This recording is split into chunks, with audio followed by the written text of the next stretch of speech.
Hi hello welcome back to my channel. ಇವತ್ತಿನ ನಮ್ಮ video ಅಂತಂದ್ರೆ ಸಂಕ್ರಮಣದನ್ನು ಪ್ರಿಪ್ರೇಷನ್ ಹೆಂಗೆ ಮಾಡ್ಕೊಳಕತ್ತೀನಿ ಅನ್ನೋದನ್ನು. ಬೆಳಗ್ಗೆ ಎದ್ದ ತಕ್ಷಣ ಇಲ್ಲೇ ನಮ್ಮ ಧಾರವಾಡದ APMCಗೆ ಹೋಗಿ ಕಾಯಿಪಲ್ಯ ಎಲ್ಲ ತೊಗೊಂಡು ಬಂದೀವಿ. ತೊಗೊಂಡು ಬಂದ ನಾಳಿದ್ದು ಸಂಕ್ರಮಣದ ನಾವು ಏನೇನು ರೆಡಿ ಮಾಡ್ಕೋತೀವಿ ಅಂತೆ ಮತ್ತು ಏನೇನು ಕಾಯಿಪಲ್ಯ ತೊಗೊಂಬಂದೀನಿ ಅಂತ ಅನ್ನೋದ್ರದ್ದು. ನಾವು ಸಂಕ್ರಮಣಕ್ಕೆ ಏನೇನು ಮಾಡ್ತೀವಿ ಅಂತಂದ್ರೆ ನಾರ್ಮಲಾಗಿ ಮಾಡೋದು ಎಲ್ಲರೂ ಮಾದಲಿ ಮಾಡ್ತೀವಿ. ಮಾದಲಿ ಆಮೇಲೆ ಒಂದು 5 ಥರದ ಕಾಯಿಪಲ್ಯಗಳೆಲ್ಲ ಸೇರಿಸ್ಕೊಂಡು ಭರ್ತಾ ಅಂತ ಮಾಡ್ತೀವಿ. ಆಮೇಲೆ ಸಜ್ಜಿ ರೊಟ್ಟಿ ಮಾಡ್ತೀವಿ. ಕೆಂಪು ಖಾರ 1 2 3 ಚಟ್ನಿಗಳನ್ನ ಮಾಡ್ಕೋಬೇಕು. ಹೀಗಾಗಿ ಎಲ್ಲನೂ ತಯಾರಿ ಮಾಡ್ಕೊಳಕತ್ತೀನಿ. ಈಗ ಮಧ್ಯಾಹ್ನ 1:30 ಆಗೈತಿ. ಮಧ್ಯಾಹ್ನದ ಊಟದ ಮಾಡಿಕೊಂಡು ಚಟ್ನಿ ಮತ್ತು ಖಾರ ಕೆಂಪು ಖಾರ ತೊಗೊಂಡು ಬಂದಿದ್ದೆ ಮಾರ್ಕೆಟಿಂದ. ಕೆಂಪು ಖಾರ ಮಾಡ್ಕೊಂಡ್ರೆ ಆಯ್ತು ಅಂತೇಳಿ ರೆಡಿ ಮಾಡ್ಕೊಳತ್ತೀನಿ. ಈ ರೊಟ್ಟಿ ಮಾಡಿ ಮುಗಿಸಿದ ಮೇಲೆ ಅದ ಹಂಚೊಳಗನ ಅಗಸಿ ಚಟ್ನಿ ಆಮೇಲೆ ಪುಟಾಣಿ ಚಟ್ನಿ, ಶೇಂಗಾ ಇನ್ನೂ ತಂಬರಬೇಕು. ಶೇಂಗಾ ತಂದಿಲ್ಲ. ರಾತ್ರಿ ಶೇಂಗಾ ಚಟ್ನಿ ಮಾಡ್ಕೊಂಡ್ರೆ ಆಯ್ತು. ಹೀಗಾಗಿ ಅದು ಹಂಚೊಳಗನ ಅಗಸಿ ಚಟ್ನಿ ಅದು ಹುರ್ಕೊಂಡು ಅಗಸಿ ಬೀಜಗಳನ್ನ ಹುರ್ಕೊಂಡು ಚಟ್ನಿ ಮಾಡ್ಕೊಂಡ್ರೆ ಆಯ್ತು ಅಂತೇಳಿ ಅಡುಗೆ ಮಾಡ್ಕೊಳತ್ತೀನಿ. ನಮ್ಮದು ಮಧ್ಯಾಹ್ನದ ಊಟ ಏನೇನೈತಪ್ಪ ಅಂತಂದ್ರೆ ಇವತ್ತು ಸೋಯಾ ಪಲ್ಯ ಮಾಡ್ಕೊಂಡನಿ, ಟೊಮೆಟೊ ಸಾಂಬಾರು, ಆಮೇಲೆ ಬಿಸಿ ಬಿಸಿ ರೊಟ್ಟಿ ಮತ್ತು ಚಟ್ನಿ ಮಾಡಿದ್ರೆ ಈ ರೊಟ್ಟಿ ಜೊತೆ ಚಟ್ನಿಗಳೂ ಆಗ್ತೈತಿ, ಕೆಂಪು ಖಾರನೂ ಆಕೈತಿ ಅಂತೇಳಿ ಇವಾಗ ಮಧ್ಯಾಹ್ನ ಮಾಡಿಬಿಟ್ರೆ ಆಯ್ತಂತ ವಿಚಾರ ಮಾಡ್ಕೊಂಡೇನಿ.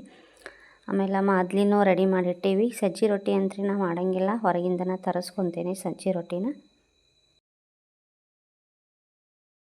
ಕೆಂಪು ಖಾರ ಮಾಡೋ ಸಂಬಂಧ ಇದನ್ನು ತುಂಬು ತಕ್ಕೊಂಡು ತೊಳೆದಿಟ್ಕೊತೇನಂತ.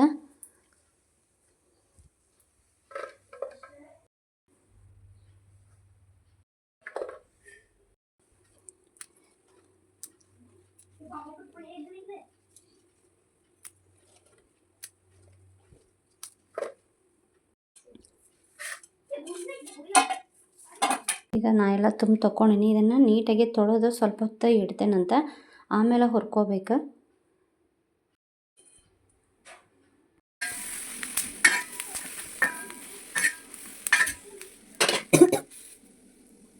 ಈ ಥರ ಕಪ್ಪಾಗೋವರೆಗೂ ನಾವು ಹುರ್ಕೋಬೇಕು. ಇದನ್ನು ಮೆಣಸಿನ್ಕಾಯಿ ಹುರ್ಕೊಂಡ್ಮೇಲೆ ಸ್ವಲ್ಪ ಹೊತ್ತು ಆರಿಬಿಟ್ಟು ಇದನ್ನು ಮಿಕ್ಸಿಗೆ ಹಾಕ್ಕೋಬೇಕು.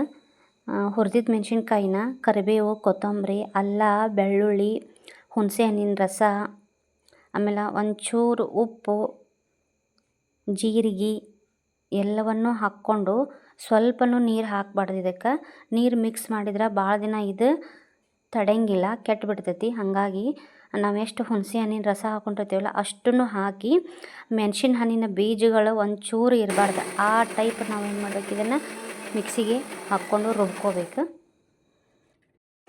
ಇಲ್ಲಿ ನೋಡ್ಬೋದು ನೀವು, ಮೆಣಸಿನ ಹಣ್ಣಿನ ಬೀಜಗಳು ಒಂಚೂರು ಇಲ್ಲ.